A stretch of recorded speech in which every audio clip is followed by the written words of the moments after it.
Hi guys, welcome to my YouTube channel. இந்த வீடியோவில் நம்ம என்ன பார்க்க போகிறோன்னா, வாழைக்காவை வச்சு எப்படி கோலா உருண்டை செய்கிறதுன்றதை பற்றி தான் பார்க்க போகிறோம். அதுக்கு முன்னாடி இந்த வீடியோ யார் ஸ்பான்சர் பண்ணுறதுன்னு தெரிஞ்சுக்கலாமா? சரி வாங்க.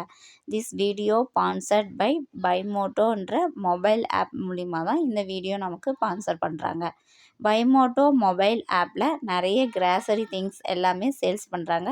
வீட்டுக்கு தேவையான எல்லா கிராசரி திங்ஸும் ஒரே ஆப்லேயும் நீங்கள் பர்ச்சேஸ் பண்ணிக்கலாம். வேணுன்றவங்க என் டிஸ்கிரிப்ஷனில் லிங்க் கொடுத்துருக்கேன், போய் டச் பண்ணி டவுன்லோட் பண்ணி வேணுன்ற திங்ஸை பர்ச்சேஸ் பண்ணிக்கோங்க.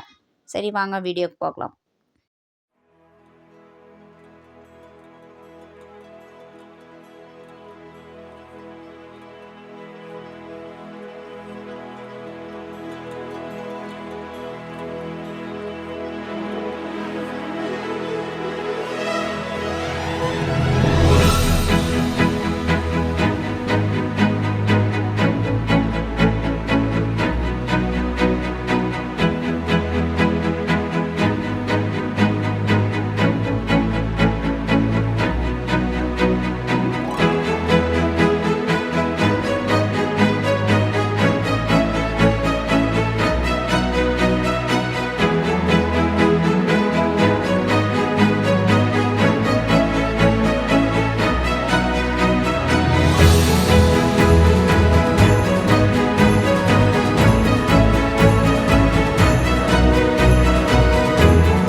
இந்த வீடியோவில் கோலா உருண்டை எப்படி செய்கிறது ஈஸியாக சிம்பிளான திங்ஸ் வச்சு அப்படின்றத பற்றி பார்த்தோம். இந்த வீடியோ பிடிச்சிருந்தா லைக் பண்ணுங்கள், ஷேர் பண்ணுங்கள், சப்ஸ்கிரைப் பண்ணுங்கள். ஓகே, தேங்க்யூ, பாய் பாய்.